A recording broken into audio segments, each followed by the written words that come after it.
বিশেষকৈ আমাৰ বন্ধু উন্নত চিকিৎসাৰ বাবে আমাৰ চেন্নাইলৈ প্ৰেৰণ কৰিবলৈ আমাক ইতিমধ্যে চিকিৎসকে পৰামৰ্শ দিছে। গতিকে আমাৰ এটাই অনুৰোধ যাতে আমাৰ মুখ্যমন্ত্ৰী ছাৰ আৰু আমাৰ লগতে ৰণোজ পেগু ডাঙৰীয়া আৰু প্ৰধান বৰুৱা ছাৰক এটাই অনুৰোধ যে আমাক বিশেষকৈ তাৎক্ষণিকভাৱে আমাৰ চিকিৎসা সম্ভৱ হোৱাকৈ এয়াৰ এম্বুলেন্সৰ ব্যৱস্থা কৰি দিয়ে যেন। আৰু বিশেষকৈ মুখ্যমন্ত্ৰী ছাৰক এইটোৱে অনুৰোধ কৰোঁ যে এয়াৰ এম্বুলেন্সৰ প্ৰায় আমাৰ 18 লাখ মানৰ কথা কৈছে।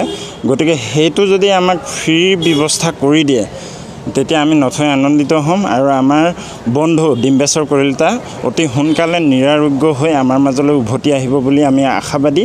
আৰু আমি বন্ধুবৰ্গ হিচাপে আমি সকলোৱে এটাই আমি ভগৱানৰ ওচৰত প্ৰাৰ্থনা কৰিছোঁ আৰু অসমৰ ৰাইজৰ ওচৰত হাতজোৰ কৰি আমি নমস্কাৰ কৰিছোঁ যাতে আমাক সহায় কৰক আৰু হৃদয়বান লোকে আমাক এই বন্ধুজন নিৰাৰোগ্য হোৱাত আমাক সহায় কৰে। আৰু আমি বন্ধুবৰ্গ ধেমাজিবাসীৰ ৰাইজ আৰু আমাৰ অঞ্চলৰ জামুগুৰি পাঁচআলিবাসীৰ ৰাইজে আমি সদায় তেওঁৰ লগত আছোঁ আৰু ভগৱানৰ ওচৰত প্ৰাৰ্থনা জনাইছোঁ খুব সোনকালে আমাৰ মাজলৈ তেখেত ঘূৰি আহক আৰু সেইটোৱে আমাৰ কামনা। আমাৰ বাল্য বন্ধু তথা সহপাঠী ডিম্বেশ্বৰ কলিতা তেখেত এজন মেধাসম্পন্ন যুৱক হয়। তেখেতে পঢ়া শুনা কমপ্লিট কৰিলে। তেখেতে ধেমাজি কলেজৰ পৰা গ্ৰেজুৱেশ্যন কমপ্লিট কৰিলে, লগতে অসম ইউনিভাৰ্চিটিৰ পৰা মাষ্টাৰ্ছ ডিগ্ৰী কমপ্লিট কৰিলে।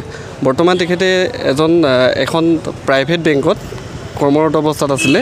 এতিয়া অতি দুখৰ খবৰটো হৈছে যে তেখেত বৰ্তমান ডিব্ৰুগড়ৰ আদিত্য হস্পিটেলত ভৰ্তি হৈ আছে। তেখেতৰ ৰোগৰ বিষয়ে যিটো জনা গৈছে, তেখেতৰ লিভাৰ টোটেলি ফেইলিয়াৰ হৈছে, লগতে তেখেতৰ দুইটা কিডনীয়ে বিকল অৱস্থাত আছে, অৰ্থাৎ কামেই কৰা নাই।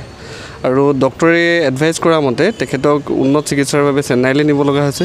আৰু যাৰ বাবে প্ৰায় খৰচৰ যিটো নিৰিখ ডক্টৰে জনোৱা মতে 70 পৰা 80 লাখত খৰচ হ'ব। হয়, এতিয়া তেখেতলোকৰ ঘৰৰ অৱস্থাও বৰ বিশেষ ভাল নহয়, দৰিদ্ৰ পৰিয়ালৰ পৰাই আহে। সেই গতিকে 70 লাখ বা 80 লাখ টকা এটা সংগ্ৰহ কৰাটো ইমান সহজ নহয় তেখেতলোকৰ কাৰণেও। আমি তেখেতৰ সহপাঠী তথা বাল্য বন্ধু হিচাপে এটা ক্ষুদ্ৰ প্ৰয়াস চলাইছোঁ যাতে ইয়াত আমি যিমানখিনি পাৰোঁ সকলো ৰাইজৰ লগতে লগ লাগি পেলাই যি পাৰোঁ সংগ্ৰহ কৰিবলৈ চাইছোঁ। ৰাইজৰ সঁহাৰি ঠিকে আছে, তেখেতলোকে সহায় কৰিছে যথেষ্ট। আমি একেটা কাৰ্যপন্থাই কালি আমি গাঁও অঞ্চলত লৈছিলোঁ, আজি আমি ধেমাজি টাউনলৈ ওলাই আহিছোঁ। তেখেতলোকে আমাক ৰেছপন্স দিছে, সহায় কৰিছে তেখেতলোকে।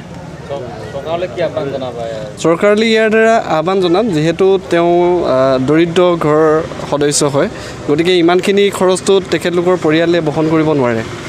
মই মাননীয় মুখ্যমন্ত্ৰী ডাঙৰীয়াক আহ্বান জনাম তেখেতে উপৰোক্ত বিষয়টোৰ ওপৰত যাতে তেখেতৰ মনোনিৱেশ কৰে। আৰু লগতে আমাৰ যিসকল স্বাস্থ্যমন্ত্ৰী ডাঙৰীয়া তথা আমাৰ ধেমাজি মিনিষ্ট্ৰীৰ MLA যিকেইজন আছে, প্ৰধান বৰুৱা ডাঙৰীয়া লগতে ৰণোজ পেগু ডাঙৰীয়া, তেখেতলোকে যাতে এই বিষয়টোৰ ওপৰত মনোনিৱেশ কৰি পেলাই তেখেতক সহায় কৰাৰ কিবা এটা সুযোগ যাতে কৰে। আৰু যিহেতু ইয়াৰ পৰা তেখেতক এতিয়া চিকিৎসাৰ বাবে যদি চেন্নাইলৈ নিয়াও হয়, ট্ৰেন্সপৰ্টেশ্যনৰ ক্ষেত্ৰত যথেষ্ট অসুবিধাৰ হ'ব, যিহেতু তেওঁ এতিয়া ভেণ্টিলেশ্যনত আছে। গতিকে এই বিষয়টোৰ ক্ষেত্ৰত যদি কিবা সুবিধা কৰিব পৰা যায়, তাৰ ওপৰতো যদি তেখেতক কিবা সুবিধা কৰি দিয়ে, তেনেহ'লে পৰিয়ালটোৰ লগতে আমি সকলো সহপাঠী সুখী হ'ম। খবৰটো যদি কিবা কোনোবাই সহায় কৰে, হৃদয়ৱান ব্যক্তিয়ে যদি সহায় কৰে, আমি সুখী হ'ম যথেষ্ট।